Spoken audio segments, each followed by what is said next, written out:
জামাত শিবিরও কিন্তু নিষিদ্ধ হওয়া দরকার। জামাত শিবির একটা জালেম সংগঠনে পরিণত হয়েছে। এই জামাত শিবিরের মধ্যে চাঁদাবাজ গ্রুপ তৈরি করা হয়, এই জামাত শিবিরের মধ্যে সাইবার বাহিনী তৈরি হয়। আপনারা শুনেছেন বট বাহিনীর কথা, তাদেরকে প্রশিক্ষণ দিয়ে যে তারা মারা গেলে কুত্তা পাগলা হলে যেমন ছোটাছুটি করে, বাংলাদেশের একজন প্রতিমন্ত্রী আছে, প্রবাসী কল্যাণ প্রতিমন্ত্রী, সেও পাগলা কুত্তা হয়ে গেছে। সে পাগলা কুত্তার মতন ছোটাছুটি করতেছে।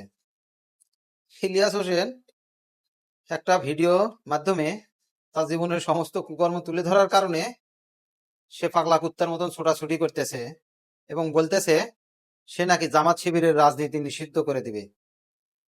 স্বৈরাচার হাসিনা সরকার যেখানে ব্যর্থ হয়ে জামাত শিবিরের রাজনীতি নিষিদ্ধ করে দেশে বেশি দিন টিকে থাকতে পারে নাই, দিল্লিতে আশ্রয় নিতে হয়েছে, সেখানে বিকাশ নূর নাকি জামাত শিবিরের রাজনীতি নিষিদ্ধ করবে।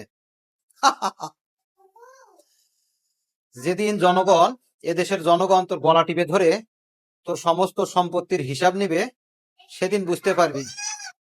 So careful.